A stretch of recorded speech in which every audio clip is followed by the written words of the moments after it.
إيش الرسالة اللي حابة توجهينها لأطفالك في المستقبل؟ العيالي لا تجينهم. ليش؟ بقول لعيالي انتوا اميز شيء في حياتي واحلى شيء صار لي في الدنيا، وراح تظلون اهم ناس بقلبي واهم جزء في حياتي، وانا احبكم وواثقه فيكم وفخوره فيكم، وانا امكم دائما موجوده لكم ان شاء الله. أبيك تقولي لي 3 صفات عن كل أحد من عيالك. مثلا نبتدي بسكرة. كريمه جدا. سكره اجتماعية. لا مجتمعية. أقول لك الصدق. شوفي، سكرة كريمة مميزة جدا ما شاء الله. مميز، تحب تتميز. أي دلوعة. طيب وسعد؟ نابغة في الذكاء ما شاء الله. لا قوة عقل أكبر من عمره جدا. رجل صغير.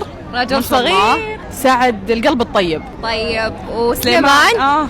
حبيب أمه. كلهم قسم بالله كلهم في القلب. طيب شوفي، سليمان واثق. شلون اشرحها لك؟ في حياة مكتفي كذا بنفسه، يعني تحسه فرفوش كذا راعي. خليني اصيح. لا عادي، انا متوقله ما عندي مشكله. طيب وتيا؟ يا تيا السلام. اللطافه، قسما بالله البراءه بالضبط.